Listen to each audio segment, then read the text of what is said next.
नमो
बोलिए परमेश की भगवान की परम पूज्य वासुदेव एक सौ दशमी बाल साधने महाराज की परम पूज्य तपस्वी सम्राट एक सौ दशमी से सम्मति साधने महाराज की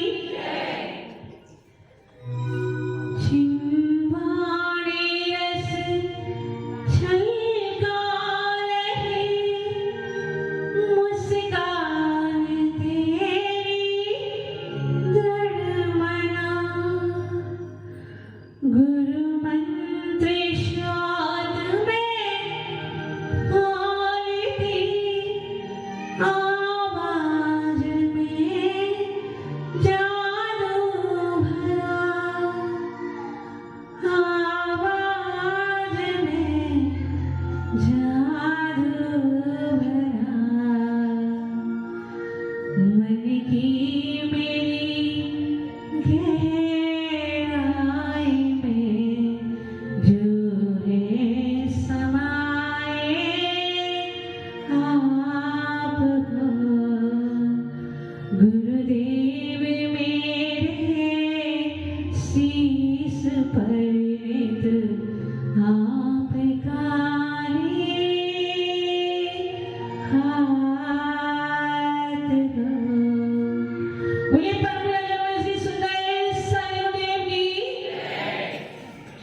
ज्ञान ध्यान तप चारित्र्य को जो जन्म ले दी ऐसी निर्वाणी माँ को मेरा सब प्रणाम है।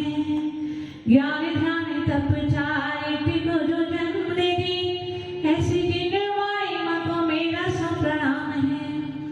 धीरे वीर आवाहन जो बनाती जो तिरमान ऐसी देवी की प्रिया को सब प्रणाम है। मान सम्मान करना सिखाती गुरुओं का मान सम्मान करना सिखाती गुरुओं का ऐसी निर्वाणी माँ को मेरा सब प्रणाम है। ओंकार रूप और सनिमति रूप है जो ऐसी देवी की प्रिया को सब प्रणाम है। ऐसी देवी की प्रिया को सब प्रणाम है। बोले तो संत जिनवाणी माता की बोले समस्त आचार्य संघ की मच्चासीन आचार्य भगवंत एवं समस्त साधु वर्ग के चरणों में मेरा कोट से नमन बंधन। अभी सुन रहे थे मोक्ष नगरिया बड़ी प्यारी रे ए बीरा सबको बता दीजिए। किस किस ने ये नहीं सुना अब तक कि मोक्ष नगरी सबसे प्यारी है। यहाँ संसार में चारों गतियों में जाकर मात्र हमें दुख का ही वेदन करना पड़ता है, दुख ही दुख उठाने पड़ते हैं। तो हम में से ऐसा कौन है जिसने अब तक ये नहीं सुना कि संसार दुख में है या मोक्ष नगरी प्यारी है, वहां पर दुखों का लेश मात्र भी नहीं है, सारे दुखों का अभाव है। क्योंकि कहते हैं आचार्य भगवंत तीनों लोक में जो उत्तमोत्तम पुरुष हैं, उत्तमोत्तम प्राणी हैं, उनके त्रिकालवर्ती सुख का एक समय और जो तीर्थंकर भगवान हैं, जो मोक्षगामी पुरुष हैं, उन जो तीनों काल के प्राणी हैं उत्तम जो भी संसार में, उनका साथ तीनों कालों का समस्त कालों और जो मोक्षगामी पुरुष है उनका एक क्षण का सुख एक तरफ। यानी एक पढ़ने में तो जो संस्कार के जो पुण्य पुरुष हैं उनका तीनों कालवर्ती पुण्य है, और एक तरफ जो मोक्षगामी पुरुष है उनका एक क्षण का सुख है। सब जानते हैं कि संसार दुख में है। भगवान महावीर भी ये उपदेश देते देते यहाँ से आज के दिन ही पावापुरी से मोक्ष को प्राप्त हो गए। बार बार हम सुन रहे हैं उनके मोक्ष जाने के अनंतर भी भगवान महावीर जो इस युग के अंतिम तीर्थंकर हैं और जो इस काल के हमारे वर्तमान शासन नायक भी हैं, वे उपदेश देते देते मोक्ष को प्राप्त हो गए। और उनके अनंतर कितने ही आचार्य भगवंतों ने हमें ये उपदेश दिया कि हे प्राणी जाग जाओ। क्या कर जाओ? जाग जाओ। तमसो मां ज्योतिर्मय। क्या? तमसो मां ज्योतिर्मय। अंधकार को छोड़ के प्रकाश की ओर प्रयाण करो, है ना? क्या करना है? अंधकार को छोड़ना है, प्रकाश की ओर बढ़ना है। आज का जो पर्व है वह भी किसका है? प्रकाश का पर्व है। हम बाहर में जाकर के प्रकाश देखने जाते हैं, बाहर के प्रकाश को अनुभूत करते हैं, लेकिन क्या हमने आज तक अपने अंतर के प्रकाश को महसूस किया क्या? हमारे अंदर भी अनंत प्रकाश है, जिस प्रकाश को भगवान महावीर ने प्राप्त किया और ये उपदेश दिया कि हे भव्य जीवो, तुम भी अपने अंतर के प्रकाश को पहचानो। तुम्हारे अंदर भी अनंत प्रकाश है। इस बाहर के प्रकाश को छोड़ करके अंतर के प्रकाश को प्राप्त करने का प्रयत्न करो। कोई व्यक्ति जिसकी आंखों की रोशनी चली गई है, जो नहीं देख पा रहा है, उसके हाथ में यदि कोई दीपक भी नहीं है और वह यदि गिर जाए तो कोई बात नहीं है, बेचारा देख नहीं पा रहा है। लेकिन जिसके हाथों में दीपक भी है और जिसके नेत्रों की रोशनी भी है और वह यदि कुएं में गिर जाए तो क्या होगा? हम हंसेंगे ना कि कैसा बेवकूफ व्यक्ति है, हाथ में दीपक है, रोशनी भी सही सलामत है, फिर भी कुएं में गिर गया। क्या ऐसी स्थिति हमारी नहीं हो रही है? हो रही है कि नहीं? हम विचार करें, हम ये जानते हैं, बार बार आचार्य भगवंतों की अनुकंपा से सुनते हैं कि संसार में लेस मात्र भी सुख नहीं है, चारों तरफ मिथ्यात्व का अंधकार है। उस अंधकार को छोड़कर हमें अनंत प्रकाश को उपलब्ध होना है, लेकिन फिर भी वही परिणति है। इसका मतलब क्या हुआ? इसका मतलब ये हुआ हमें महावीर भगवान के उन वचनों पर श्रद्धा नहीं हो पा रहा है। हम विश्वास नहीं कर पा रहे हैं कि जो भगवान महावीर हमको उपदेश दे करके गए थे वह सत्य है या नहीं। यदि ऐसा हमें विश्वास हो जाता, हमें पूर्ण विश्वास हो जाता कि जो भगवान महावीर ने कहा है, जो उन्होंने अनुभूत किया है, जो उन्होंने प्राप्त किया है, वही वास्तव में सत्य है, तो क्या हम उस सत्य को प्राप्त करने के लिए उपक्रम नहीं करते? या तो हम अपने आप को धोखा दे रहे हैं, छला रहे हैं कि हम भगवान महावीर के क्या हैं? शिष्य हैं। क्या हैं? शिष्य हैं, उनकी आज्ञा को मानते हैं, लेकिन ये हमारी भ्रांति है। हमें आज तक महावीर भगवान के इन वचनों पर श्रद्धा नहीं हो पाया है, उनके प्रति आस्था और विश्वास का दीपक हमारे अंतर में प्रज्वलित नहीं हुआ है। यदि एक बार भी हमारे अंदर में ये विश्वास हो गया होता कि जो महावीर ने कहा, जो उन्होंने अनुसरण किया, जो उन्होंने प्राप्त किया वही सत्य है, तो हम भी उसको चाहते, उनका अनुकरण करते। जो हम इस संसार में भी हम जिनको अपना आदर्श बनाते हैं, हमारी युवा पीढ़ी बहुत से क्रिकेटरों के जो उन्हें प्रिय लगते हैं उनका अनुकरण करते हैं। जो हमारे मतलब भी आते हैं, जो क्या कहते हैं, जो अभिनेता होते हैं, विभिन्न प्रकार के जो अभिनेता हैं, हम उनकी एक्टिंग की सराहना करते हैं और उनका क्या करते हैं, उनका अनुकरण करते हैं, उन जैसे बनना चाहते हैं। तो जो संसार के प्राणी हैं, जिनके पास चारित्र भी नहीं है, श्रद्धा भी नहीं है, विवेक भी नहीं है, कुछ भी नहीं है विशेष, फिर भी हम उनका अनुकरण करते हैं।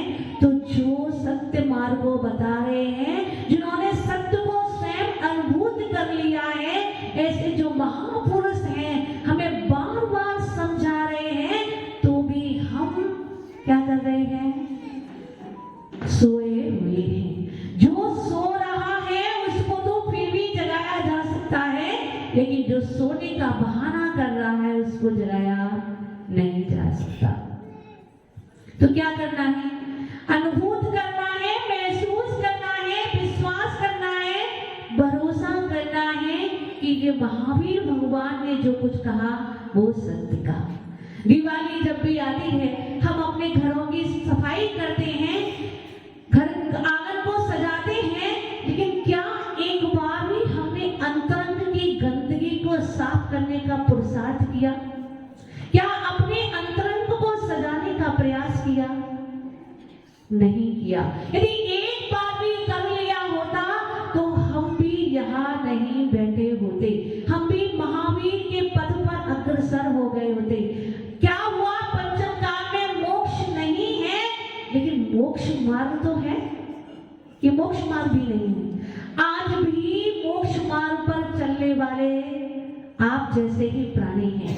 आज भी ऐसे 18, 19 साल के नवयुवक दीक्षा ग्रहण कर रहे हैं, महावीर के उस पद का अनुसरण कर रहे हैं, तो हमारा अंतरंग क्यों अछूता है?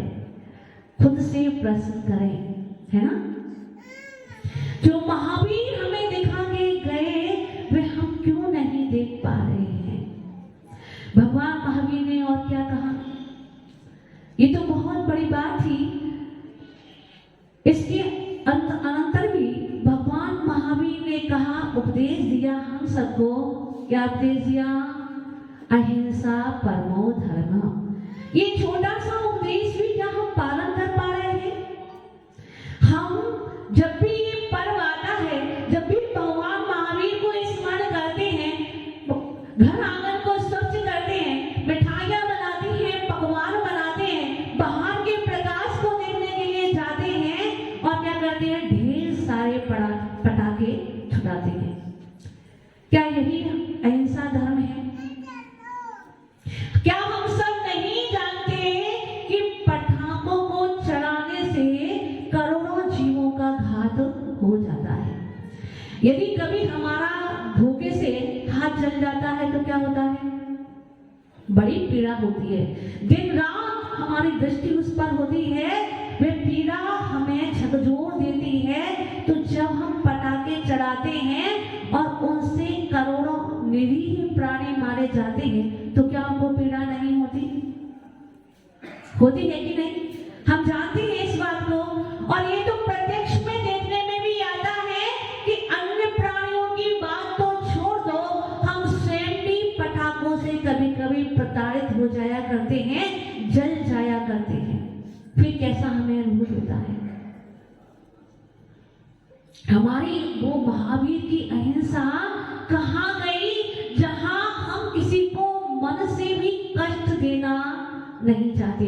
महावीर की अहिंसा कहती है कि किसी को मन से भी दुखी मत करो।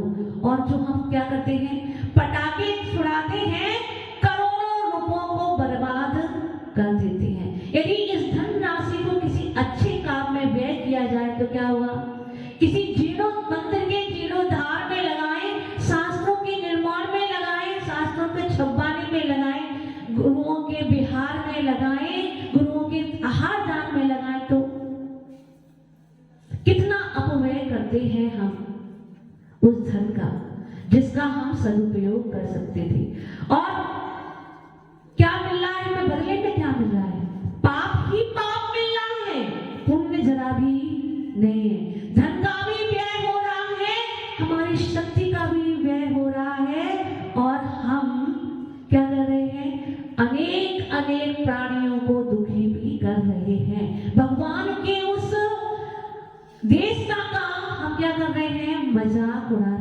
है ना। पालन तो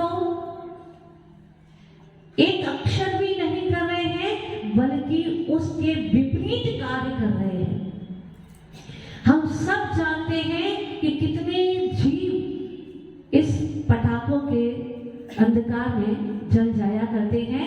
पिछले वर्ष के आंकड़े ऐसे आए थे कि केवल गाय और कुत्ते, कितने, केवल गाय और कुत्ते 1,22,000 इस पटाखे की चपेट में आकर के अपने प्राणों को खो बैठे थे। और कितने ही पक्षी ऐसे होते हैं जो इन पटाखों की आवाज को सहन नहीं कर पाते हैं और अपने प्राणों को छोड़ दिया करते हैं, है ना। आंकड़े ऐसा बताते हैं कि जितने पक्षी इस समय में मृत्यु को प्राप्त होते हैं वे साल में नहीं प्राप्त होते, है ना। तो क्या है करना है, हमें विचार करना है, थोड़ा सा अपने मन को टटोलना है, जागृत करना है कि क्या सुख मिलता है हमें पटाखों को छोड़ने में।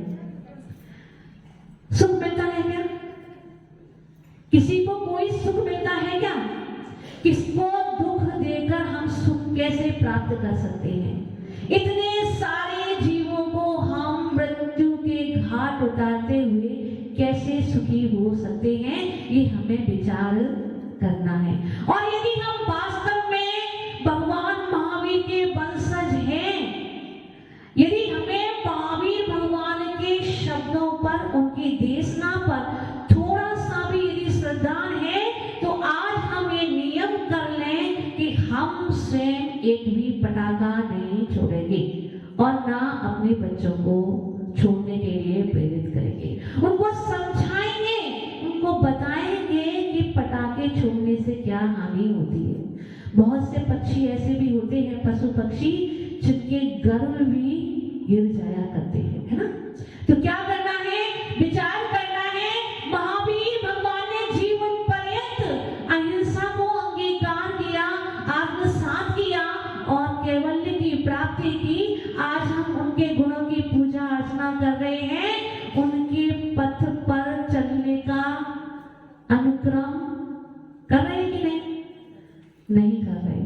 उनके पद का अनुगमन तो हम लोग कर रहे हैं। भले ही हमने महावीर भगवान को नहीं देखा, भले ही हमने ये माना है कि आज पंचम काल में मोक्ष नहीं है, लेकिन फिर भी मोक्ष मार्ग पर चलने का पुरुषार्थ तो किया ही है। हम हैं महावीर के वंशज, उनके अनुयायी कहलाने का अधिकार मात्र हमको है। यदि आज हम ये विश्वास कर लें कि जो महावीर हमारे अनुयायी थे, महावीर जो हमारे आदर्श थे, हम यदि उनके पद पर चलना चाहते हैं, हम यदि उनके वंशज कहलाना चाहते हैं, तो क्या करना है, उनकी अहिंसा को, उनके उपदेश को आत्मसात करने का प्रयास करना है और कोशिश करनी है कि किसी भी प्राणी को हमारी वजह से दुख ना हो, क्लेश ना हो। तभी हमारा ये दीपावली पर्व मनाने का जो लक्ष्य है वह पूरा होगा। तो क्या करना है, अपने महावीर के उस संदेश का हमें अनुसरण करना है जिन्होंने पूरे विश्व को दिया, स्वयं जियो और जीने दो। बोले परम पूज्य आचार्य भगवान श्री सुंदर